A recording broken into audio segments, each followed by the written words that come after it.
오직 예수님, 오직 예수 그리스도의 은혜와 긍휼과 평강이 여러분 가정에 넘칠지어다.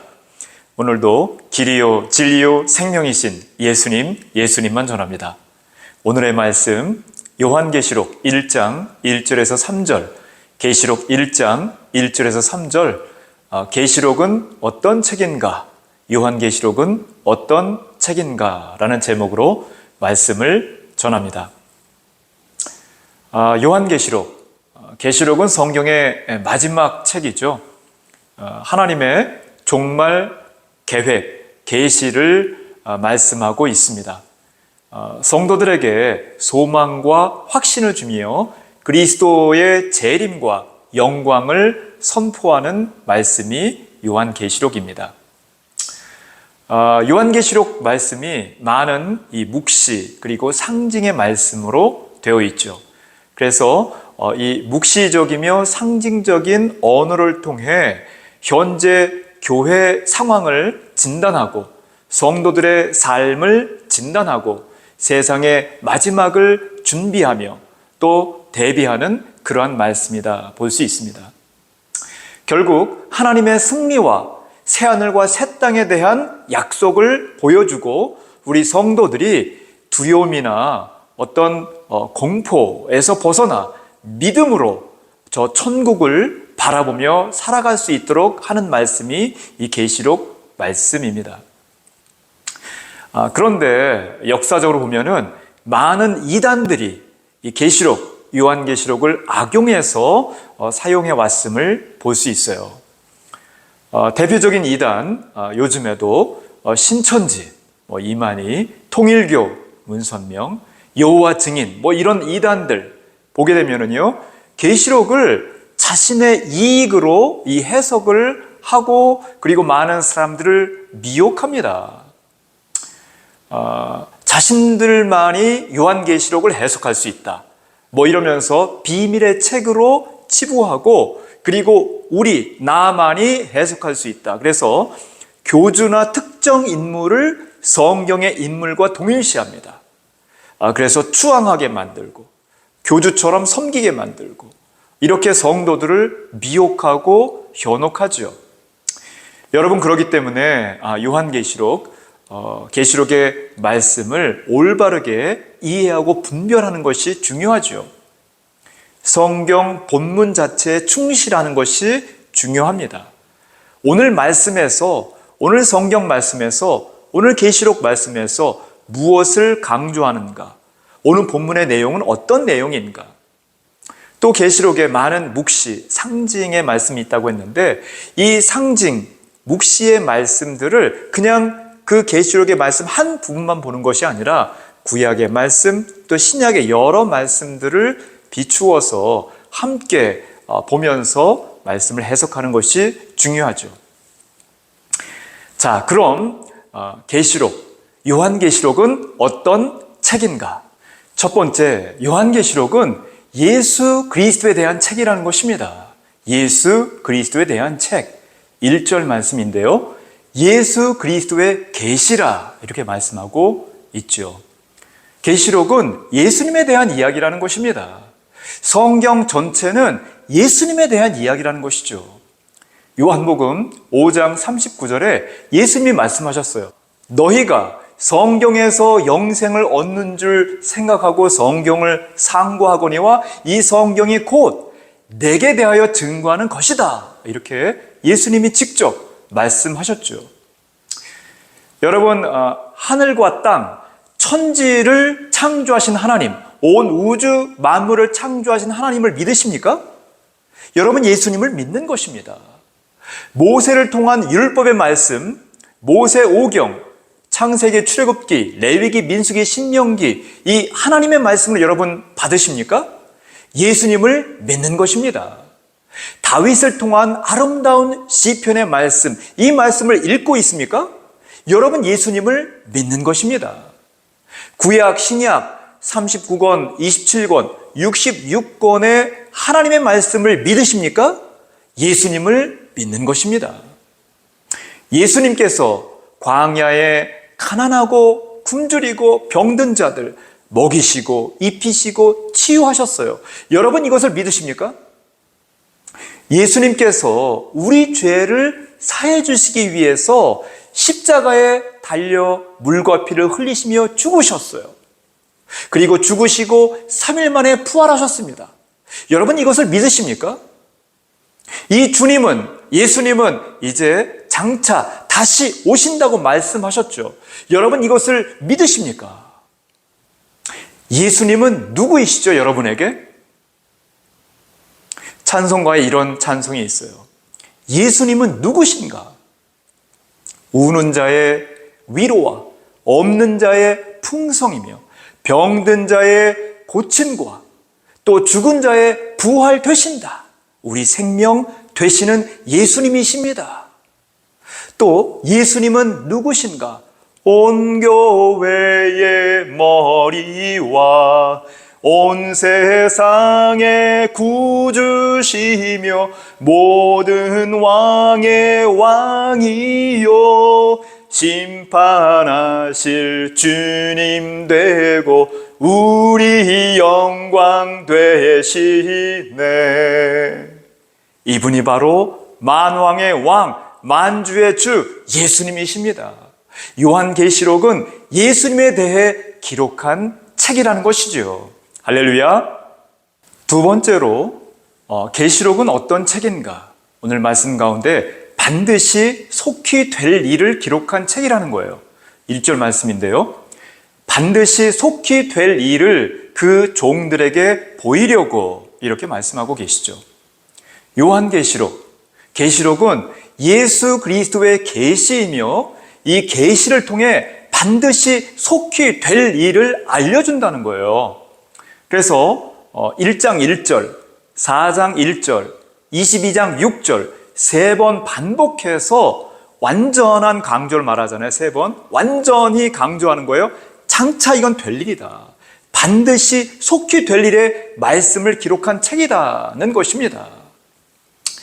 그만큼 필연적으로 그리고 또한 긴박하게 지체할 시간도 없이 반드시 될 일이다라는 것을 강조하는 그러한 책이라는 것입니다. 말씀의 대부분이 이 대환란, 재앙에 대한 말씀들이 있는데요. 7 인재앙, 7 나팔재앙, 7 대접재앙, 마지막 때의 징조에 대해서 말씀하고 있죠. 뿐만 아니라 두 증인을 보내주시는데 이 두 증인이 끝까지, 땅끝까지 온갖 핍박 가운데서도 복음을 전하는 거예요. 또 해 입은 여자, 마지막 때에 정말 그루터기와 같은 교회, 핍박 가운데서도 복음을 증거하고 말씀을 지키고 제자를 양육하고 하는 그러한 교회, 이러한 복음 전도하는 말씀의 사명을 감당하는 두 증인, 또 해 입은 여자, 교회가 있다고 말씀하고 있죠. 이러한 계시록의 말씀들은 다니엘서의 말씀, 에스겔서의 말씀, 요엘서의 말씀, 이 다 반복되고 있습니다. 구약의 여러 말씀들, 특별히 다니엘 2장, 7장, 9장의 말씀들, 또 마태복음 24장의 말씀, 예수님의 재림과 세상 끝의 징조들에 대한 말씀, 한 7가지로 정리하고 있는데요.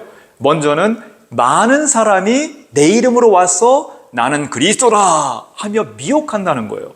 이단과 거짓 선지자들을 말하죠. 많은 이단들, 많은 거짓 선지자들이 점점 많아지고 있어요. 점점 세력을 얻어서 전 세계 곳곳에 많은 사람들을 미혹하고 또 가정을 파괴하고 있죠. 또 민족이 민족을, 나라가 나라를 대적하여 일어난다 말씀하고 있잖아요. 과거에도 전쟁이 있었지만은 점점 더 세계적인 전쟁, 세계 전체가 영향을 받는 그런 전쟁들이 점점 많아지고 점점 강도가, 범위가 넓어지며 강해지고 있다는 것이죠. 러시아, 우크라이나 전쟁, 이스라엘, 팔레스타인 전쟁, 이스라엘, 팔레스타인 전쟁이 이란에도, 예멘에도, 여러 나라에도 막 확산됐어요. 제가 두바이에 있을 때인데 쿵쿵 소리가 막 나고 밤에, 또 한 번은 미사일, 이란에서 쏜 미사일이 카타르까지 날아왔는데 그것을 또 이제 직접 촬영한, 이제 여러분 잠깐 제가 말씀 중에 그 화면을 보실 텐데 직접 미사일들이 날아와서 위에서 막 그 머리 위에서 터지고 막 이러는 거예요. 얼마나 무시무시합니까? 어떤 분이 비행기 타고 있는데 저 멀리에서 불꽃을 튀면서 미사일이 날아가는 게 보였다는 거예요. 이런 일로 인해서 그 이란과 이 사우디 사이에 호르무즈 해협이 있는데 이게 이제 봉쇄된다. 그래서 제가 이 7월 달에 탄자니아로 컨테이너 8개를 이렇게 40피트 컨테이너 물건들을 확 집어넣어서 도네이션 하는 것인데요. 그것을 이제 물건을 보내야 되는데 갑자기 호르무즈 해협이 봉쇄될 수도 있기 때문에 저 멀리 두바이에서 보내는 게 아니라 오만에 살랄라라는 항구가 있습니다. 멀리까지 가서 보내야 될 수도 있다. 뭐 이런 얘기를 들었어요. 그래서 다시 또 이제 그 보내는 물건 가격이 막 오르고 했었습니다. 자, 이렇게 마지막 때 점점 더 범위, 강도 할 것 없이 점점 전쟁, 나라와 나라, 민족이 대적하여 일어난다. 뿐만 아니라 자연재해인데요. 세 번째로는 기근과 지진이 곳곳에 일어난다는 것이죠. 처처에, 곳곳에. 기후변화, 전 세계 기후변화. 여러분 9월 초인데 한국의 날씨가 어떻습니까? 9월 초면은 서늘해야지, 가을 날씨여야지 돼요. 그런데 막 너무 덥다, 후덥지근하다. 이게 올해만 그렇습니까? 작년엔 어땠어요? 그럼 앞으로 과거 예전처럼 가을 날씨를 돌아갈 수 있을까요? 전 세계 이 기후 문제는 상당히 긴박하며 심각한 문제입니다. 곳곳에 이로 인해서 기근과 지진, 화산 폭발, 온갖 자연재해가 점점 강하게 일어난다는 것이죠. 예전으로 돌아갈 수가 없는 그런 상태로 점점 혼돈의 상태로 되는 것입니다. 또한 네 번째로 성도들이 환난에 넘겨진다. 핍박을 당한다는 거예요. 교회가 핍박당하고 성도들이 환난, 핍박 가운데 있다. 다니엘서 9장 27절에는 제사와 예물을 금지한다는 거예요. 교회 모이지 못하게, 헌금도 이제 못하게 될 수도 있는 거예요. 제가 한 10여 년 전에 북아프리카 사역을 할 때인데 여러 나라들, 알제리에서 한번 추방된 적이 있어요. 뿐만 아니라 한 달 전에 투르크메니스탄에서도 추방의 위협을 받았습니다. 그러다가 비자를 한번 거부당했는데 다음 주에 어떻게 될지 모르겠어요. 제가 다시 또 비자를 신청했는데 들어갈 수 있을지 없을지. 전 세계에 이렇게 아직도 이슬람권, 또 공산권, 철의 장막, 이슬람의 장막, 이런 곳에서 복음을 전하는 것은 굉장히 위험하고 핍박이 아주 극심한 것을 알 수 있죠. 여러분, 이슬람 무슨 이 공산권만 그렇습니까? 자, 이제 보니까 인권법 뭐 이래서 서구 유럽이라든가 또 뭐 미국, 캐나다 이 미주 지역이라든가 한국도 얼마 남지 않은 것 같아요. 이 인권법을 매개로 해서 이유로 해서 교회를 막 탄압을 해요. 교회 예배로 모이는 것, 또 목사님이 말씀 전하는 것, 이거 다 체크해가지고 그래서 하지 마라 하라, 이 정부가 탄압을 하는 것이죠. 누가 고발을 하면은 벌금 내야 되고, 이런 위협 가운데 점차 교회가 어려움 가운데 빠지게 된다는 것입니다. 또한 마지막 때에 예수님 재림 그 마지막 때의 징조, 다섯 번째로 사랑이 식어진다는 거예요. 이웃에 대한 사랑이 식어져요. 이웃 나라에 대한 사랑이 식어져요. 이웃 사람에 대한 사랑이 식어져요. 가족 내 사랑은 어떻습니까? 부부간의 사랑, 부모 자녀와의 사랑, 점차 사랑이 식어져요. 물론 그렇지 말아야 되죠. 부부는 더 사랑하고 자녀는 부모를 공경하고 부모는 자녀를 사랑으로 잘 돌봐야 하죠. 그렇지만 현실은 점점 더 사랑이 식어지고 있어요. 점차 나만 생각하는 이기적인 세상이 되어가고 있다는 것입니다. 여섯 번째로 무화과 나무가 연하여지고 잎사귀가 나온다는 거예요. 이것은 상징적으로 이스라엘의 독립뿐만 아니라 이스라엘에도 복음이 전파되는 거예요. 전 세계 곳곳에 유대인들의 공동체가 있는데 복음이 전파되고 있어요. 또 이스라엘 그 나라 안에서도 교회가 100여 개 교회 이상이 막 지금 생겨나고 있습니다. 마지막으로는 모든 민족에게 복음이 전파, 땅끝까지 모든 민족의 복음이 전파되면 그제야 끝이 오리라. 예수님께서 직접 말씀하신 거예요. 전 세계 2만 4천여 민족이 있는데 97%, 98% 거의 복음이 전해졌어요. 이제 복음이 전해지지 않은 민족은 한 2%, 3% 얼마 남지 않았습니다. 자, 이 모든 마지막 때에 주님 다시 오실, 재림하실 그때의 그 징조들 반드시 속히 될 거다라는 것입니다. 장차 될 일, 반드시 속히 될 일을 기록한 말씀이 요한 계시록의 말씀입니다. 이 말씀 따라서 마지막을 잘 준비하시기를 주의 이름으로 간절히 축원합니다. 세 번째로 계시록은 어떤 책인가?